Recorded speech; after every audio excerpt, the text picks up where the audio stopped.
আসসালামু আলাইকুম। আমি আজকে তোমাদের সামনে ক্লাস 10 বৃত্ত সম্পর্কিত উপপাদ্য অধ্যায় নম্বর 3 পার্ট এ। এখানে মাধ্যমিকে কম করে না হলেও 3 মার্ক আসে।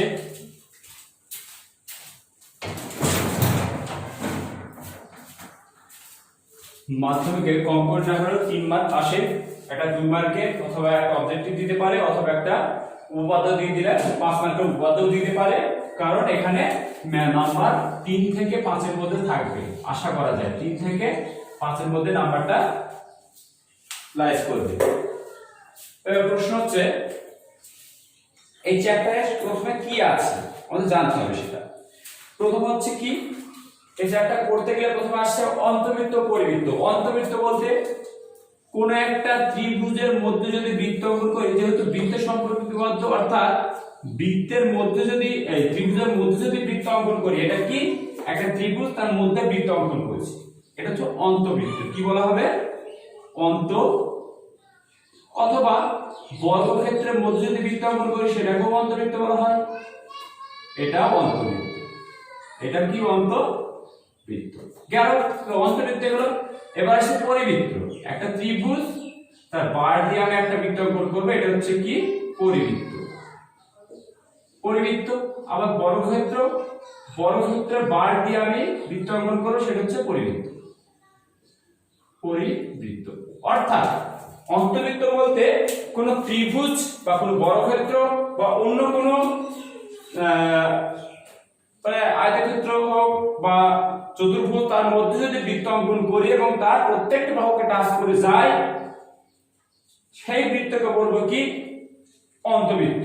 যেমন একটা ত্রিভুজের মধ্যে বৃত্ত অঙ্কন করেছি, এটা অন্তবৃত্ত, এটাও একটা অন্তবৃত্ত। ঠিক অনুরূপভাবে কোন একটা ত্রিভুজ বা কোন একটা বর্গক্ষেত্রের বার দিয়ে যদি বৃত্ত অঙ্কন করি এবং প্রত্যেকটা শীর্ষবিন্দুকে বৃত্তের পরিধি স্পর্শ করে যায়, তাহলে সেই বৃত্তকে বলবো আমরা পরিবৃত্ত।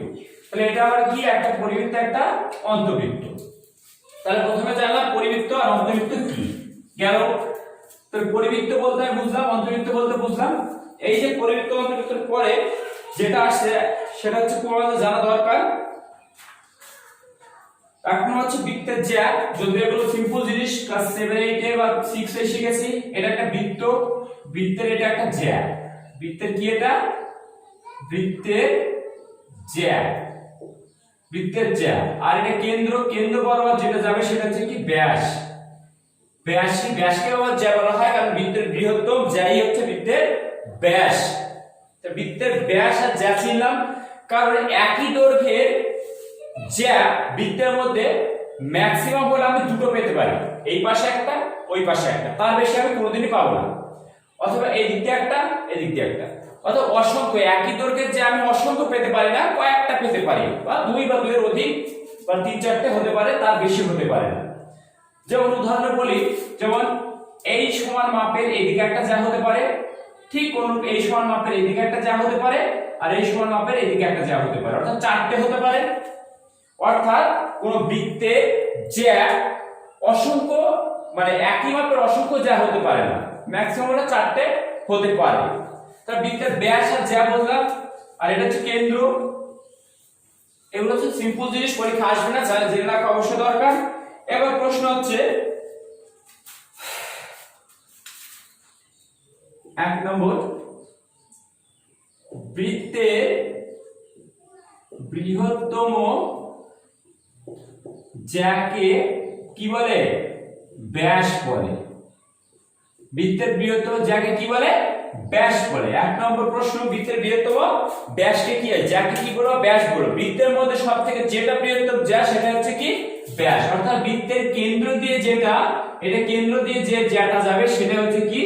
ব্যাস। এই ব্যাসটাই আবার জ্যা বা জ্যাটাই ব্যাস। 1 নম্বর। এইবার এই করতে গিয়ে আমি দেখছি আর্চ। আমরা অনেকে ঘর বাড়ি বানাই, যে কি বলবো, যে দরজা বানায়, দরজাটা ঠিক এইভাবে করা থাকে। এইভাবে দরজা হচ্ছে, দরজার উপরে অনেকের বাড়িতে দেখা যায় এইভাবে দরজার উপরে আর্চ করা থাকে, একে বলে আর্চ, ARC, আর্চ বা চাপ। তাহলে চাপ যখনই আসবে বৃত্তের ক্ষেত্রে, তাহলে দুই রকম প্রশ্ন আসবে। অর্থাৎ কোন একটা বৃত্তে এরকম চাপ নেওয়াকে বলা হয় চাপ। এটা একটা কি? চাপ। এটা একটা চাপ, বৃত্তের চাপ। চাপ আবার দুই প্রকার, একটা হচ্ছে কি উপচাপ আর অধিচাপ বা মেজর আর্টস আর মাইনর আর্টস। তাহলে একটা বড় দেখে চাপ নেব যেটা কি এই পর্যন্ত গিয়েছে, অর্থাৎ এটা হচ্ছে কি উপচাপ, এটা উপচাপ, এটা কি উপচাপ আর এটা হচ্ছে অধিচাপ, অধিচাপ, এটা হচ্ছে অধিচাপ। তাহলে এটা কি অধিচাপ x y z, এটা হচ্ছে x y z একটা অধিচাপ, মানে x z y, x z y। আর এটা আমি a o b অর্থাৎ উপচাপ equal to a o b, এটা হচ্ছে কি উপচাপ। তাহলে অধিচাপ বলতে বড় যে চাপটা থাকবে বৃত্তের সেটা হচ্ছে অধিচাপ, আর যেটা ছোট চাপ থাকবে সেটা হচ্ছে কি উপচাপ বা মাইনর আর্টস, আর এটা হচ্ছে মেজর আর্টস। তাহলে উপচাপ অধিচাপ আমি জানলাম। এবার যাব আমি বৃত্ত অংশ, বৃত্তাংশ বা বৃত্ত অর্ধবৃত্ত। অর্ধবৃত্ত কাকে বলে বা সেমি সার্কেল। অর্ধবৃত্ত বলতে একটা বৃত্ত অর্ধেক অঙ্কন করলাম, এই যে একটা বৃত্ত এটা অর্ধেক অঙ্কন করছি, এটা হচ্ছে কি অর্ধবৃত্ত। কি অর্ধেক বৃত্ত অঙ্কন করাটা হচ্ছে অর্ধবৃত্ত, এটা হচ্ছে অর্ধবৃত্ত বা সেমি সার্কেল। কি সেমি সার্কেল, সেমি সার্কেল অর্ধবৃত্ত বা সেমি সার্কেল বলা হয়, অর্ধবৃত্ত বা সেমি সার্কেল বলা হয়। পরিধি, একটা বৃত্ত, বৃত্তে অর্থাৎ একটা আমি সরু তার নিয়ে গোল করব, গোল করে একটা বৃত্ত অঙ্কন করব, ওই তারটার যা দৈর্ঘ্য হবে সেটা হচ্ছে কি বৃত্তের পরিধি। বৃত্তের এটা কি পরিধি, টোটাল দৈর্ঘ্যটা, এই টোটাল দৈর্ঘ্যটা বলা হয় কি বলা হয় পরিধি, পরিধি বা সার্কামফারেন্স, পরিধি বা সার্কামফারেন্স, পরিধি বা সার্কামফারেন্স বলা হয়। বৃত্তের ক্ষেত্রে কেবল পরিধি বলা হয়, বাকি আয়তক্ষেত্র, বর্গক্ষেত্র বা বিভিন্ন রকম চতুর্ভুজ আছে বা ত্রিভুজ, এদের ক্ষেত্রে পরিধি বলা হয় না, তখন তাদের বলা হয় পরিসীমা। কেবলমাত্র বৃত্তের ক্ষেত্রে বলা হয় কি পরিধি, বাকি যেসব আমার মানে সামুদ্রিক চিত্র হতে পারে, সেটা আয়তক্ষেত্র, বর্গক্ষেত্র, ট্রাপিজিয়াম বা বিভিন্ন রকমের ত্রিভুজ যেটা হতে পারে, যে কোনো একটা হতে পারে, সেগুলোর ক্ষেত্রে পরিধিটাকেই বলা হয় কি পরিসীমা। আর বৃত্তের ক্ষেত্রে একই জিনিস কিন্তু আলাদা বলা হয় পরিধি। তাহলে পরিধি বুঝলাম, পরিধি বা সার্কামফারেন্স। এবার আছে কি বৃত্তাংশ। বৃত্তাংশ একটা হচ্ছে উপবৃত্তাংশ, একটা হচ্ছে অধিবৃত্তাংশ। অর্থাৎ বৃত্তাংশ দুই প্রকার, একটা হচ্ছে কি উপবৃত্তাংশ আর একটা হচ্ছে অধিবৃত্তাংশ। উপবৃত্তাংশ বলতে একটা বৃত্তের একটা অংশ কেটে বার করে নিলাম, ঠিক আছে। যেমন আমি চাপ নিলাম, এর আগে কি চাপের এরকম চাপ নেন, চাপের কিন্তু এরকম আমি নিই, এই জায়গাটা নিয়ে জ্যাটা টানিয়ে নিব, এই জ্যাটা টানলে সেটা হলো বৃত্তাংশ, বৃত্তের একটা অংশ। তাহলে আমি একটা বৃত্তাংশ অঙ্কন করছি, এই একটা, আর ঠিক এখানে এইভাবে একটা গোটা বৃত্ত, এটা হচ্ছে কি অধিবৃত্তাংশ, অধিবৃত্তাংশ, আর এটাকে বলা হয় উপবৃত্তাংশ, উপবৃত্তাংশ, অধিবৃত্তাংশ আর উপবৃত্তাংশ। অর্থাৎ বড় যে চাপটা, যে বৃত্তের একটা অংশ কেটে নেব, সেটা হচ্ছে কি অধিবৃত্তাংশ বা বলা হয় মেজর সেগমেন্ট, মেজর সেগমেন্ট। অর্থাৎ কি বলবো মেজর সেগমেন্ট, এটা হচ্ছে কি মেজর সেগমেন্ট, আর এটা হচ্ছে মাইনর সেগমেন্ট। মাইনর মানে হচ্ছে ছোটটা, অর্থাৎ উপবৃত্তাংশ, উপবৃত্তাংশ মানে হচ্ছে ছোটটা, আর বড় বৃত্তাংশ অর্থাৎ অধিবৃত্তাংশ মানে হচ্ছে বৃহত্তরটা। বৃহত্তরটাকে বলা হয় কি major element, major segment, major segment, আর উপরটাকে বলা হয় মাইনর সেগমেন্ট। উপবৃত্ত আর অধিবৃত্ত গেল। এবার আসছে কি বৃত্তকলা। বৃত্তকলা বা সেক্টর, কলা বা সেক্টর, অর্থাৎ একটা বৃত্ত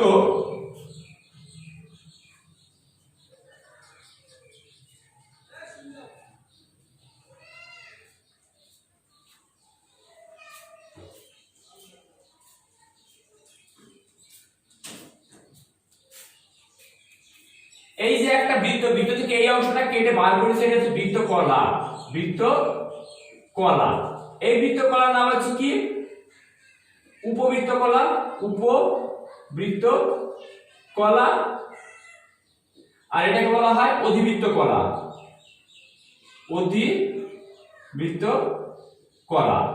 তাহলে বৃত্তে যেমন আমরা তরমুজ কেনার সময় তরমুজ কেটে বার করে নিই, বা কি বলবো ওটা কুমড়ো, বাজারে কুমড়ো কিনতে গিয়ে আমরা কেটে বার করে দেখি কুমড়োটা পেকেছে কি না পেকেছে। তো এইভাবে কেটে বার করে নেওয়াটাই হচ্ছে কি, যে বার করে অংশটা নিচ্ছি সেটা হচ্ছে বৃত্তাকারটা, বৃত্তের কলা। তো ছোট অংশটাকে বলবো বৃত্ত কলার কি বলছে, উপবৃত্ত কলা বা মাইনর সেগমেন্ট, মাইনর সেগমেন্ট। আর অধিবৃত্ত কলাকে বলা হয় মেজর সেগমেন্ট। তাহলে এই নিচেরটা হচ্ছে অধিবৃত্ত কলা, উপরটা হচ্ছে কি উপবৃত্ত কলা। তাহলে বৃত্ত কলা আমি শিখলাম। এবার আসছে কি এক কেন্দ্রীয় বৃত্ত। একটা বিন্দুকে কেন্দ্র করে যখন অনেকগুলো বৃত্ত অঙ্কন করব তখন তাকে বলবো এক কেন্দ্রীয় বৃত্ত। আমি দেখো একটা বিন্দু নিয়েছি কেন্দ্র, এই কেন্দ্রকে কেন্দ্র করে বড় বৃত্তের কেন্দ্র, এই বৃত্তের কেন্দ্র, এই বৃত্তের কেন্দ্র, এই বৃত্তের কেন্দ্র, অর্থাৎ একটা বিন্দুকে কেন্দ্র করে আমি অসংখ্য বৃত্ত অঙ্কন করতে পারি। কি পারি? অসংখ্য বৃত্ত অঙ্কন করতে পারি, অর্থাৎ একে বলে এক কেন্দ্রীয় বৃত্ত। অর্থাৎ এক কেন্দ্রীয় বৃত্ত বলতে একটা কেন্দ্র থাকবে, সেই কেন্দ্রে অসংখ্য বৃত্ত অঙ্কন করাটাকে বলা হয় এক কেন্দ্রীয় বৃত্ত। আর সর্বসম বৃত্ত, যে বৃত্তের মানে প্রতিটি বৃত্তকে বৃত্তের ব্যাসার্ধ দৈর্ঘ্য সমান হলে সেই বৃত্তকে হলো সর্বসম বৃত্ত। অর্থাৎ 2 নম্বর এটা। এগুলো হচ্ছে স্টেটমেন্ট, অবজেক্টিভ প্রশ্ন আসতে পারে, মুখস্থ রাখবে। সর্বসম বৃত্ত যেসব বৃত্তে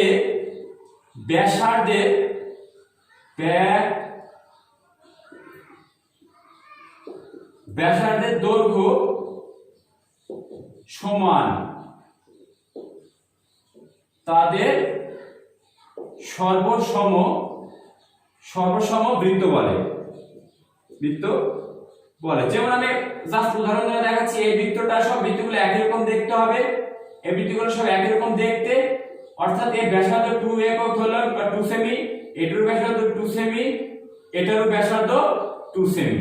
তাহলে এইগুলো হচ্ছে কি সর্বসম বৃত্ত। অর্থাৎ যেসব বৃত্তের ব্যাসার্ধ সমান তাকে বলা হয় সর্বসম বৃত্ত। তাহলে আমি এক কেন্দ্রীয় বৃত্ত বুঝলাম আর সবসম বৃত্ত বুঝলাম। এবার আমি কোষে দেখি 3.1 যে অবজেক্টিভ আছে সেগুলো করাবো।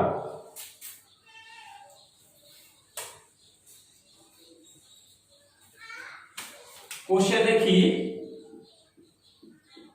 কোষে 3.1 এক নাম্বার এটা দরকার নেই, 2 নম্বর থেকে শুরু করব। কি বলছে? একটি বৃত্তে ড্যাশটি বিন্দু থাকে, একটি বৃত্তে ড্যাশটি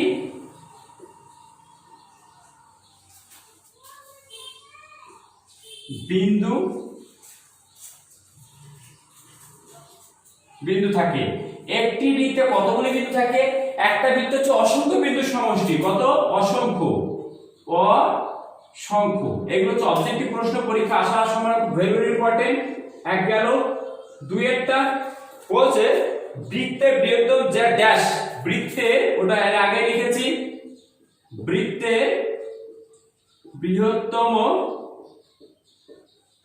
যে ড্যাশ, বৃত্তের বৃহত্তম যে ড্যাশ কি ব্যাস, বৃত্তের বৃহত্তম যাই হচ্ছে কি বৃত্তের ব্যাস।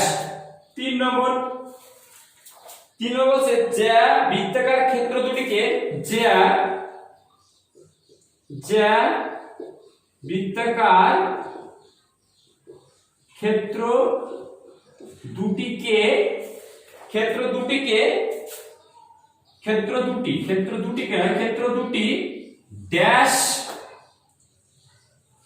ড্যাশে বিভক্ত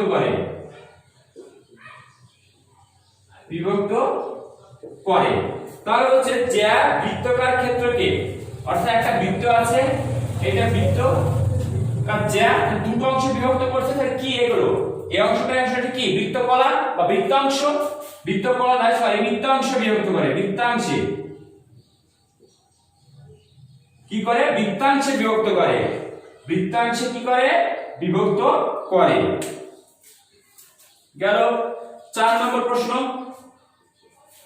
4 নম্বর বলছে বৃত্তের সকল ব্যাস ড্যাশ বিন্দুগামী, বৃত্তের সকল যা ড্যাশ বিন্দুগামী, কোন বিন্দুগামী? মূল বিন্দুগামী বা কেন্দ্রগামী। কেন্দ্রগামী, এখানে মূল বিন্দু শব্দ আসবে না, কেন্দ্রগামী। কেন্দ্রগামী বা কেন্দ্র বিন্দুগামী। তাহলে বৃত্তের ক্ষেত্রে কেন্দ্র বলা হয়, মূল বিন্দু বলা হয় না, কারণ যখন আমি এক্স অ্যাক্সিস ওয়াই অ্যাক্সিস টানবো তখনই আমি মূল বিন্দু ধরবো, ঠিক আছে। এরপরে আসছে 5 নম্বর। 5 নম্বর প্রশ্ন বলছে যে বৃত্তের দুটি বৃত্তাংশ সমান হলে দুটি বৃত্তাংশ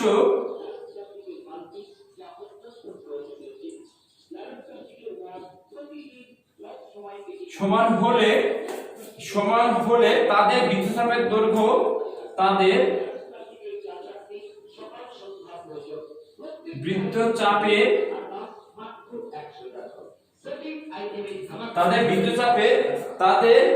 বৃত্তচাপ দুটির দৈর্ঘ্য, তাদের বৃত্তচাপ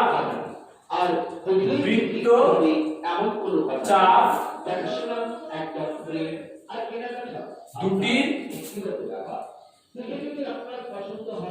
দৈর্ঘ্য ড্যাশ। তাহলে বৃত্তচাপ দুটির দৈর্ঘ্য কি হবে? সমান হবে বলছে একটি বৃত্তাকার ক্ষেত্রে দুটি বৃত্তাংশ সমান হলে তাদের বৃত্তচাপ দুটির দৈর্ঘ্য কি হবে? সমান হবে। এরপর আমি উপরে যাব।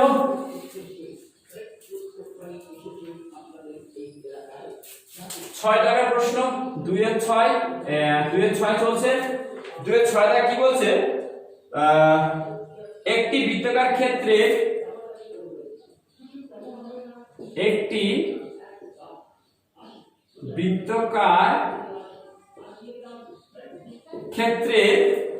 একটি বৃত্তাকার ক্ষেত্রে বৃত্তকলা হলো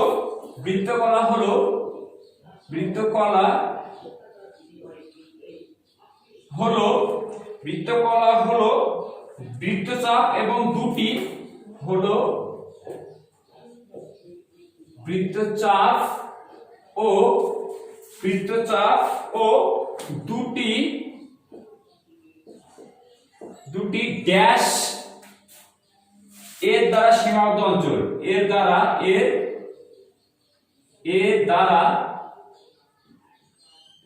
দ্বারা সীমাবদ্ধ অঞ্চল। তাহলে বলছে একটি বৃত্তকলা, তাহলে বৃত্তকলা কোনটা?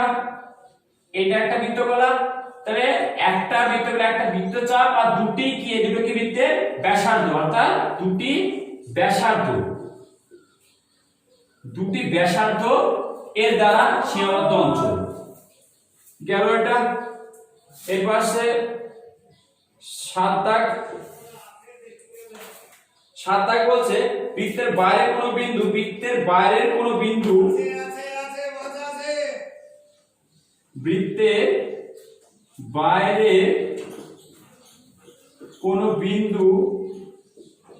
কোন বিন্দু ও কেন্দ্রের সংযোগ সরলরেখা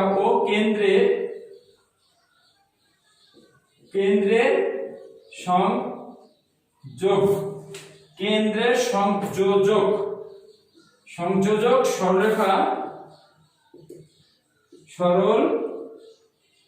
সরলরেখা কেন্দ্রের সংযোগ সরলরেখা রেখাংশের সংযোগ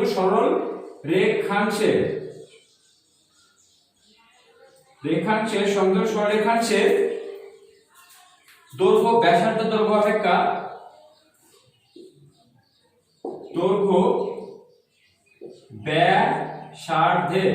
ব্যাসার্ধের দৈর্ঘ্য অপেক্ষা ড্যাশ। তাহলে দেখা যাক ছবি আঁকার মাধ্যমে এটা বলি। বলছে বৃত্তের বাইরের কোন বিন্দু থেকে এখানে একটা বাইরে একটা বিন্দু, বৃত্তের বাইরের কোন বিন্দু থেকে কেন্দ্রের সংযোগ সরলরেখা, এটা কেন্দ্রের সংযোগ সরলরেখাংশের দৈর্ঘ্য ব্যাসার্ধ দৈর্ঘ্য অপেক্ষা কি হবে? এটা ব্যাসার্ধ আর এই সংযোগ সরলরেখা, তার সংযোগ সরলরেখাটা এখান থেকে এটা বড় না এটা বড়? তার বৃত্তে কি বড় হবে? বড়, এক কথায়। তাহলে শূন্যস্থান গেল। এরপর সত্য মিথ্যা 3 দাগ।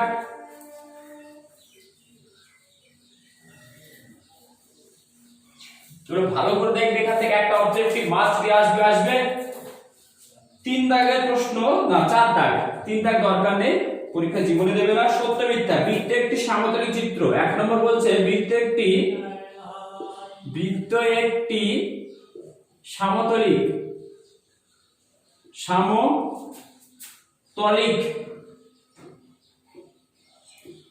চিত্র। বৃত্ত অবশ্যই সমতল চিত্র সত্য।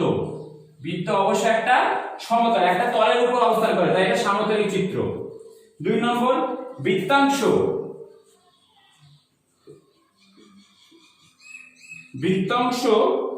একটি সমতলিক চিত্র। সমতলিক অবশ্যই বৃত্তাংশ একটা সমতলিক চিত্র, এটাও সত্য। বৃত্তাংশটা একটা তলের উপর, একটা স্পেসের উপর অবস্থিত, সমতল স্পেসের উপর অবস্থিত। 3 নম্বর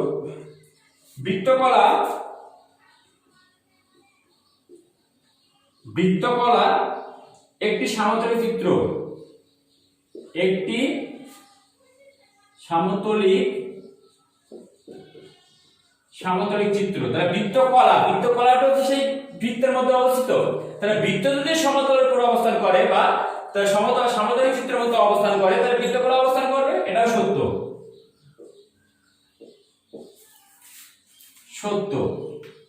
4 দাগ যা একটি সরল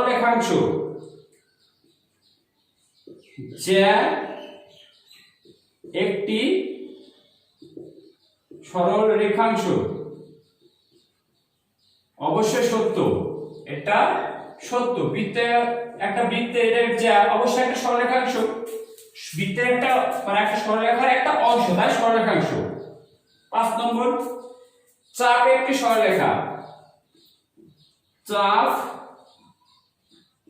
একটি সরল রেখা। চাপ কি একটা সরলরেখা? না, মিথ্যা। কেন? কারণ চাপ তো এরকম হয়, এটাকে সরলরেখা বলা যায়? এটা বক্ররেখা, তাই এটা মিথ্যা। 6 দাগের প্রশ্ন একটি বৃত্তে সসীম সংখ্যক একই দৈর্ঘ্যের জ্যা থাকে। একটি বৃত্তে সসীম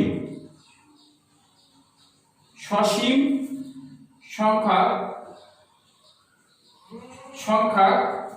একই দৈর্ঘ্যের জ্যা থাকে। একই দৈর্ঘ্যের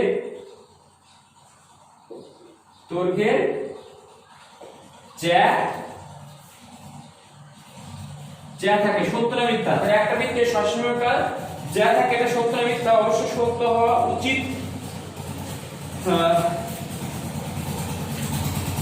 সসীম সংখ্যক জ্যা থাকে, বৃত্তে সসীম সংখ্যক জ্যা থাকে, অর্থাৎ 6 জায়গাটা মিথ্যা। সসীম নয়, মিথ্যে। এটা সসীম সংখ্যক থাকতে পারে না। এর উপরে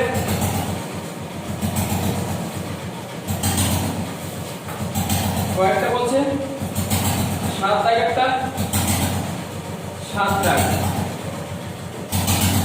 7 দাগ।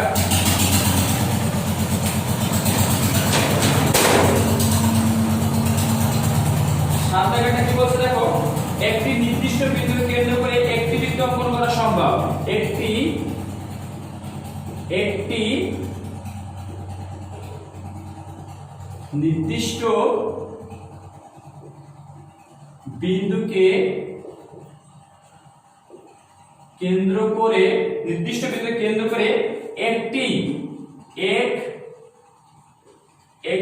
বৃত্ত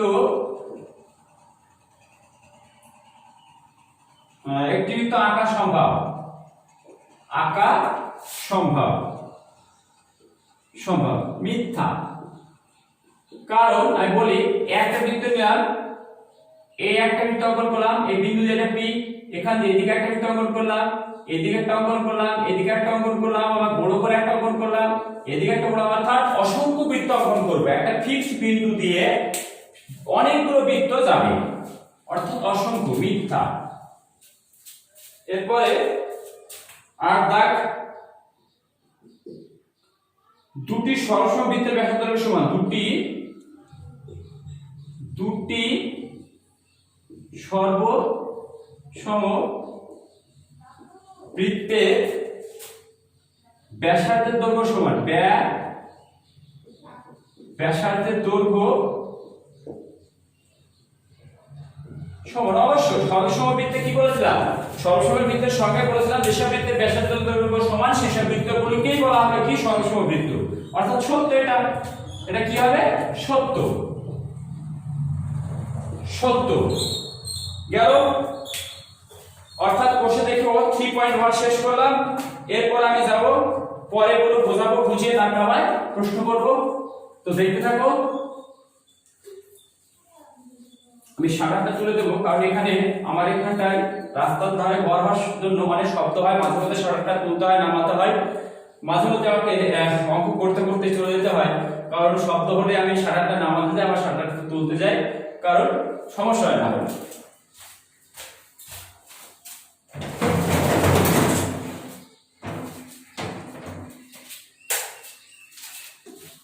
তো দেখো এখানে এরপরে পরেগুলো বুঝতে হবে আমাদের। তো বলছে একটা বৃত্ত দিয়ে একটা নির্দিষ্ট বিন্দু পি দিয়ে কতটা বৃত্ত অঙ্কন করা যায়, আমি এক্ষুনি বললাম অসংখ্য। স্টার এগুলো মনে রাখবে, আমি যেগুলো করছি অবশ্যই অবজেক্টিভ প্রশ্ন পরীক্ষায় মাস্ট আসার সম্ভাবনা। একটি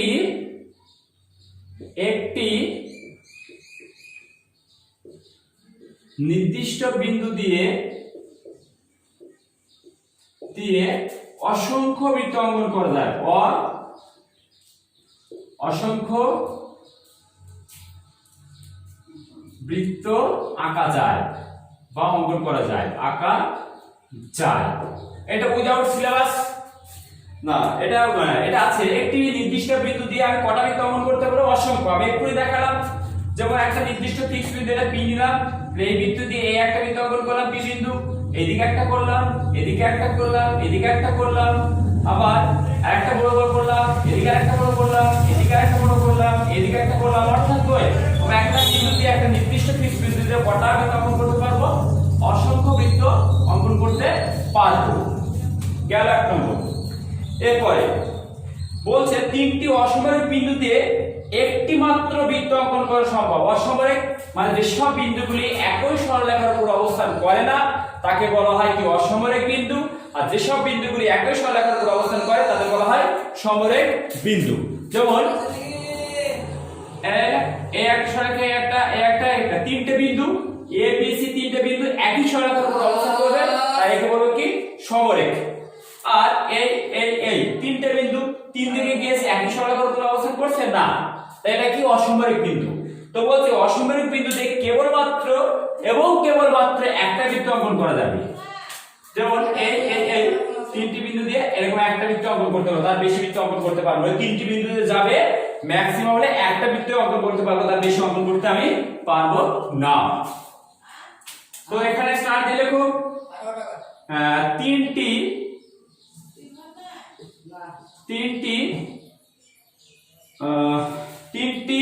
অসমরেখ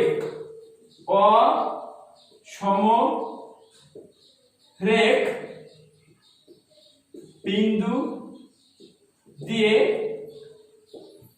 কেবলমাত্র একটি বৃত্ত অঙ্কন করা যায় বা আঁকা যায়, একটি বৃত্ত আঁকা যায়। এটা কিন্তু উইদাউট সিলেবাস, যে এরকম পরীক্ষা দিতে পারে যে তিনটি অসমরেখ বিন্দু দিয়ে একটি বৃত্ত অঙ্কন করা যায়, ছবি এঁকে দেখাও। এটা পরীক্ষার সিলেবাসে নেই, উইদাউট সিলেবাস। এটা একটা সম্পাদ্য, এটা সিলেবাসের বাইরে। এটা গেল। এরপরে চলো আমি শিখবো সমবৃত্তস্থ আর বৃত্তস্থ চতুর্ভুজ কাকে বলে। সমবৃত্তস্থ এটা লিখে নাও, মুখস্থ করে নাও। সমবৃত্তস্থ কাকে বলা হয়, যদি এখানে কি বলছে, তিনটি অসমরেখ বিন্দু দিয়ে একটি বৃত্ত অঙ্কন করা যায়, যদি কোনো কারণে চারটি বিন্দু দিয়ে মানে চারটি অসমরেখ বিন্দু দিয়ে একটা বৃত্ত অঙ্কন করে দেখাতে পারি, তাহলে সেই বৃত্তকে বলবো কি, সমবৃত্তস্থ। অর্থাৎ এরকম চারটে বিন্দু নিলাম, বিন্দুগুলো দিয়ে আমি যদি দেখাতে পারি, হবে না এটা শিওর, কিন্তু যদি দেখাতে পারি তাহলে সেই বৃত্তকে বলবো কি, আমি সমবৃত্তস্থ। কোনো কারণে অর্থাৎ বিন্দুগুলো এমন ভাবে অবস্থান করেছে যেটা দিয়ে বৃত্ত অঙ্কন করলে বৃত্তগুলি কি হবে, চারটে বিন্দু দিয়ে যাচ্ছে সেই বৃত্তটা, তাহলে সেই বৃত্তটাকে কি বলবো, সমবৃত্তস্থ বলবো। অর্থাৎ চারটে অসমবাহু বিন্দু দিয়ে যদি বৃত্ত অঙ্কন করতে পারি তাহলে সেই বৃত্তকে বলবো আমরা কি, সমবৃত্তস্থ। বাস, এটা গেল সমবৃত্তস্থ। এরপর আসছে কি, সমবৃত্তস্থের পর আসছে কি বৃত্তস্থ চতুর্ভুজ। বলছে কোন চতুর্ভুজে কোন বৃত্তের মধ্যে চতুর্ভুজ অঙ্কন করব এবং চতুর্ভুজের শীর্ষবিন্দুগুলি যদি প্রত্যেক বৃত্তের পরিধিকে টাচ করে যায় তাহলে সেই বৃত্তকে বলবো কি, বা সেই চতুর্ভুজকে বলবো কি, বৃত্তস্থ চতুর্ভুজ। যেমন একটা চতুর্ভুজ বৃত্ত আঁকলাম, এই বৃত্তর মধ্যে এই যে শীর্ষবিন্দুগুলো কি করবে, চারটে শীর্ষবিন্দু অবশ্যই বৃত্তকে টাচ করতে হবে। একবার বলছি বৃত্তস্থ চতুর্ভুজ কাকে বলা হয়, কোন বৃত্তের মধ্যে যদি চতুর্ভুজ অঙ্কন করি এবং চতুর্ভুজের শীর্ষবিন্দুগুলি যদি বৃত্তর পরিধিকে স্পর্শ করে যায় তাহলে সেই চতুর্ভুজকে বলবো বৃত্তস্থ চতুর্ভুজ। বাস, এর হচ্ছে মোটা কথা। এরপরে একটা স্টেটমেন্ট লিখে রাখো, মুখস্থ রাখবে, অবজেক্টিভ প্রশ্ন আসতে পারে।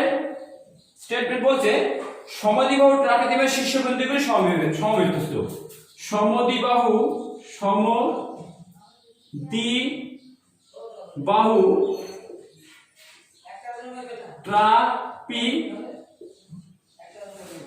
ট্রাপিজিয়াম এর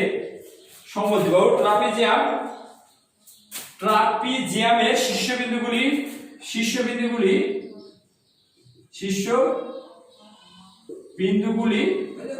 সমবৃত্তস্থ। বিন্দুগুলি কি, বিন্দুগুলো হচ্ছে কি সমবৃত্তস্থ।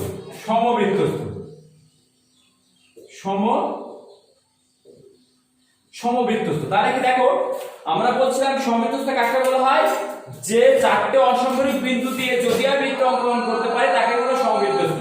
কিন্তু সমদ্বিবাহু ট্রাপিজিয়ামের ক্ষেত্রে চারটি শীর্ষবিন্দু কি, চারটি শীর্ষবিন্দু দিয়ে চারটে তো অসম্পূর্ণ বিন্দু, চারটে অসম্পূর্ণ বিন্দু দিয়ে একটা বৃত্ত অঙ্কন বৃত্ত অঙ্কন করা যায়। তাই সমদ্বিবাহু ট্রাপিজিয়ামের শীর্ষবিন্দুগুলো একটা সমবৃত্তস্থ। এটা মুখস্থ রাখবে যে সমদ্বিবাহু ট্রাপিজিয়ামের শীর্ষবিন্দুগুলি ড্যাশ সমবৃত্তস্থ।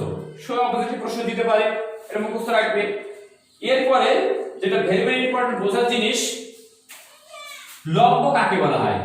একটা বৃত্ত, এটা বৃত্তের কেন্দ্রে, এটা বৃত্তের জ্যা, এবি জ্যা, এবি হচ্ছে জ্যা, বৃত্তের কেন্দ্র এই ও থেকে এবির উপর পি একটা আমি লম্ব টানলাম, তাহলে ওপি হচ্ছে কি, ওপি হচ্ছে লম্ব, ওপি হচ্ছে কি লম্ব দূরত্ব, লম্ব দূরত্ব বলা হয়। অর্থাৎ ওপি থেকে তো আমি অনেকগুলো এদিকে টানতে পারি, এদিকে অসংখ্য টানতে পারি, লম্ব দূরত্ব কোনটাকে বলা হয়, অর্থাৎ পারপেন্ডিকুলার হিসেবে যে সরলরেখাটা টানা হয় সেটা হচ্ছে লম্ব। অর্থাৎ ক্ষুদ্রতম দূরত্ব হচ্ছে লম্ব দূরত্ব। কোন সরলরেখার উপর ক্ষুদ্রতম দূরত্ব হচ্ছে লম্ব দূরত্ব। যেমন একটা সরলরেখা, একটা বিন্দু, এই বিন্দু থেকে এর উপর কয়েক কোটি কয়েক লক্ষ বলো যাই বলো না কেন আমি সরলরেখা টানতে পারি, তাহলে এর মধ্যে লম্ব কি, অর্থাৎ এর মধ্যে সবথেকে ক্ষুদ্রতম দূরত্ব কি, যে 90 ডিগ্রি অ্যাঙ্গেল রাখে এখানে 90 ডিগ্রি কোণ তৈরি করবে সেটা হচ্ছে সবথেকে ক্ষুদ্রতম দূরত্ব। অর্থাৎ ক্ষুদ্রতম দূরত্বটাই হচ্ছে লম্ব দূরত্ব। তো লম্ব দূরত্ব বলতে বৃত্তের কেন্দ্র থেকে যে লম্ব টানবো যার উপর সেই লম্ব দৈর্ঘ্যটা হবে কি, লম্ব দূরত্ব। কেন, এটা খুব ভেরি ভেরি ইম্পর্টেন্ট, প্রত্যেকটা জিনিস মাথায় রাখতে হবে, এগুলো অবজেক্টিভ হিসেবে আসবে। এবার আমি যাব উপপাদ্য নাম্বার হচ্ছে 32, ভেরি ভেরি ইম্পর্টেন্ট উপপাদ্য। দেখো